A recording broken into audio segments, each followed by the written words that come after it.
Bien-aimés frères et sœurs, vous connaîtrez la vérité et la vérité vous affranchira. Ça, c'est pas moi qui le dis, c'est la Bible qui le dit. Mais moi, je vous dis mieux.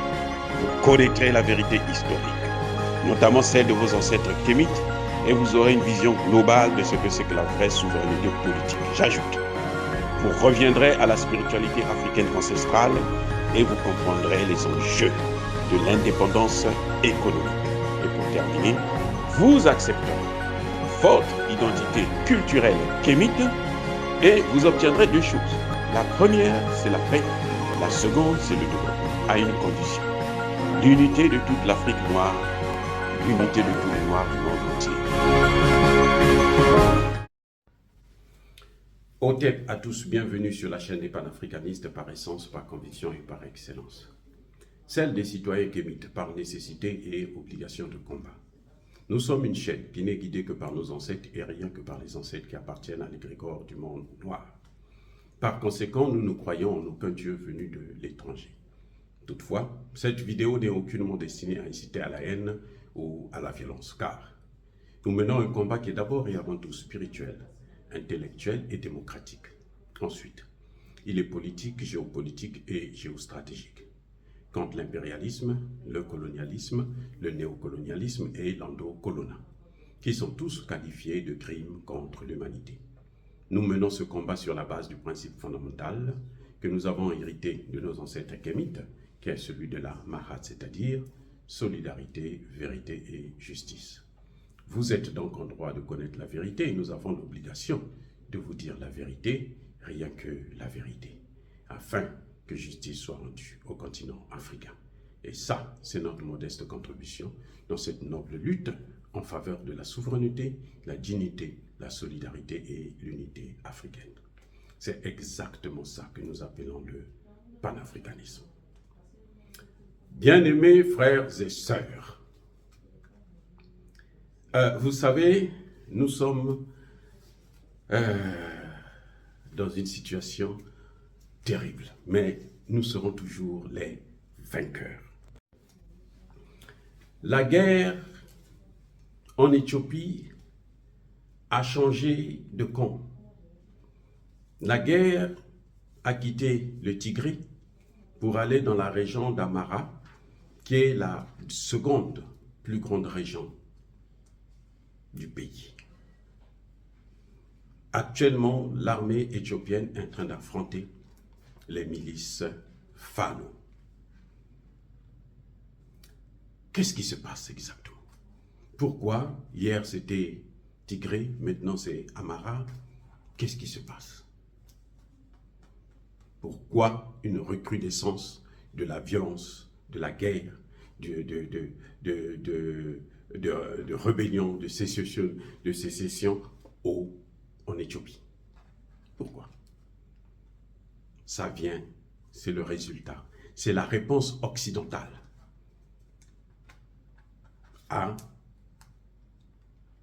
au sommet, plutôt, Russie-Afrique. Vous savez, au sommet Russie-Afrique, Vladimir Poutine a rappelé à l'Éthiopie, à l'Afrique, aux Éthiopiens, que ça fait plus de 125 ans que la Russie entretient des relations diplomatiques avec l'Éthiopie. 125 ans. Ben oui, c'est pas petit, hein. Et la Russie investit beaucoup en Éthiopie, notamment dans la formation des cadres. L'année prochaine, la Russie va accorder 60 000 bourses aux jeunes étudiants éthiopiens pour venir apprendre la science et la technologie. Je vous rappelle que la Russie est le pays le plus grand mathématicien du monde dans ce net moment. Ah oui, il ne faut pas se leurrer. Bref, c'est la réponse occidentale. Les Occidentaux n'ont jamais apprécié cette relation entre la Russie et l'Éthiopie. Eux, ils agissent toujours comme ça. Là, vous voyez des rébellions.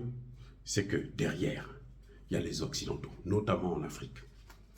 Vous voyez la rébellion, le terrorisme dans le Sahel, c'est qui? C'est qui? Et c'est bien les États-Unis, c'est bien la France, c'est bien l'OTAN. D'abord parce que c'est l'OTAN qui est allé détruire la Libye et ils ont envoyé les terroristes dans le Sahel et dans le golfe de Guinée, mais aussi parce que ce sont les pays de l'OTAN qui financent, qui alimentent, qui ravitaillent les terroristes sur le terrain des hostilités. Donc ne soyez pas surpris que ça puisse pas se passer en Éthiopie, puisqu'il faut faire la guerre contre la Russie par proxy, puisque eux, ils font toujours des guerres par proxy, comme ils le font actuellement en Ukraine. Ils laissent les Ukrainiens se faire massacrer jusqu'au dernier Ukrainien. Ils donnent toujours des armes en retard, et les armes qu'ils envoient sont toujours insuffisantes. Ben, comprenez qu'ils sont en train de massacrer le peuple ukrainien. C'est tout. Et ce qu'ils ont fait au Tigré, ils ont échoué lamentablement. Le premier ministre de Tigré avait bien dit que c'est Washington qui soutenait la rébellion au Tigré. Maintenant, ils ont quitté le Tigré parce que l'Éthiopie a maîtrisé la situation. Ils sont allés maintenant vers Amara. Et ils se plaignent, ils disent que l'Éthiopie a fermé la porte aux ONG pour ne pas aller sur le terrain. Mais si les ONG meurent là-bas, qui sera responsable?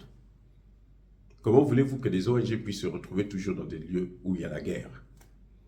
Parce que, vous savez, ce sont ces ONG-là justement qui préparent, qui alimentent la guerre.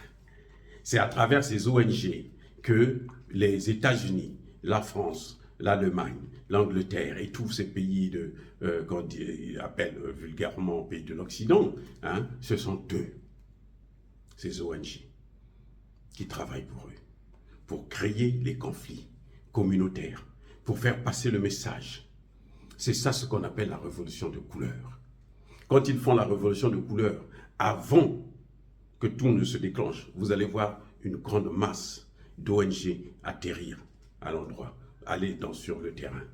Et après maintenant, vous allez voir comment les gens commencent à se soulever, se battre, ainsi de suite. Ce qu'ils ont fait au Tigré, c'est ce qu'ils sont en train de faire à Amara. Mais le problème, ce qu'ils oublient toujours, c'est que les mêmes causes produisent les mêmes effets. Ils ont déstabilisé l'Asie, ils ont déstabilisé l'Amérique. Maintenant, c'est le tour de l'Afrique. Ils veulent déstabiliser l'Afrique. Mais ils ont oublié que l'Afrique étant le berceau de l'humanité, Dieu aime l'Afrique, Dieu a sa main sur le continent africain et Dieu ne laissera pas qu'il puisse encore recoloniser les Africains. On a assez pleuré auprès de notre Dieu pour dire à Dieu de nous sortir de là, pour dire à Dieu de nous sauver. Et maintenant, c'est notre tour. On va mettre fin à cela. C'est ainsi que l'Éthiopie, le seul pays noir qui n'a jamais été colonisé, est en train de se battre. Ils avaient réussi avec l'Érythrée, mais ils ne vont pas réussir avec les autres pays. Vous voyez, l'Érythrée aujourd'hui, c'est le plus farouche soutien de Vladimir Poutine. Et l'Érythrée ne se cache pas. Toutes les résolutions contre la Russie, l'Érythrée s'est opposée systématiquement. Parce que l'Érythrée a compris, les dirigeants ont compris que ce sont eux qui nous ont divisés, qui nous ont séparés de nos frères éthiopiens. Voilà le problème. Ils faisaient croire à l'Érythrée qu'on vous donne l'indépendance, battez-vous, détruisez, on va diviser l'Éthiopie. Quand on va diviser l'Éthiopie va s'affaiblir. On l'a fait croire à l'Érythrée, vous allez vous développer parce qu'on va vous donner beaucoup d'argent, comme ils le font avec le Rwanda aujourd'hui. Ils sont en train de détruire le Rwanda sans le savoir, sans que les Rwandais eux-mêmes ne le sachent. Les Rwandais aujourd'hui sont contents parce qu'ils tirent profit des matières premières illégalement qui viennent du Congo démocratique. Mais au fond, le moment venu, quand ils auront puisé tout ce qu'ils veulent, ils vont les abandonner à la merci des mêmes Congolais qui vont les écraser. C'est comme ça qu'ils ont fait en Afghanistan, c'est comme ça qu'ils ont fait en Irak, c'est comme ça qu'ils ont fait en Somalie, c'est comme ça qu'ils ont fait en Libye. Le plus récent, c'est ça. C'est ce qu'ils sont en train de faire en Côte d'Ivoire.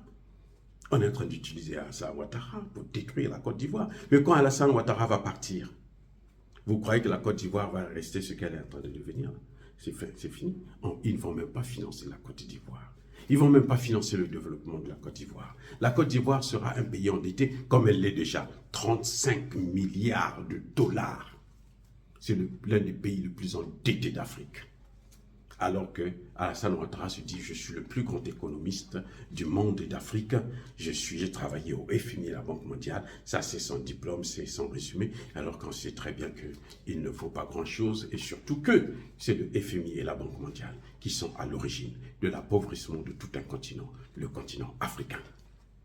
Voilà, bref, bien-aimés frères et sœurs, les Occidentaux ont décidé de punir l'Éthiopie à cause de ses liens très étroits avec la Russie. Comme les Français sont en train de faire actuellement avec le Niger, bien que les États-Unis regardent un peu, essaient de reculer, mais les États-Unis attendent que leur meilleur moyen pour punir aussi le Niger et punir le Burkina et le Mali. Parce qu'ils savent, si le Niger travaille avec le Burkina Faso, il ne peut pas être avec les Américains. C'est pas possible. La guerre des trois frontières là, qui va s'engager, ou qui est en train de s'engager actuellement, les Américains ne peuvent pas être des partenaires pour le succès. Parce que ce sont eux qui ont amené cette guerre. Les Français non plus, ce n'est pas des bons partenaires, puisque ce sont eux qui ont créé cette guerre. Dire cela, c'est inciter à la haine ou à la violence. Non, nous saluons le courage du Premier ministre Ahmed. Nous le félicitons, nous l'encourageons à ne pas céder au chantage occidental basé sur l'allumage des feux de tension dans nos pays. Parce qu'ils finiront toujours par être vaincus. Oh, bien-aimés frères et sœurs, soyez bénis.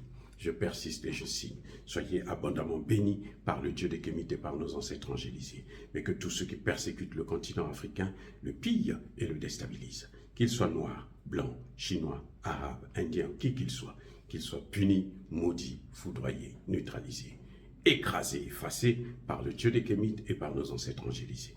Vive l'Afrique éternelle. J'ai dit et j'assume.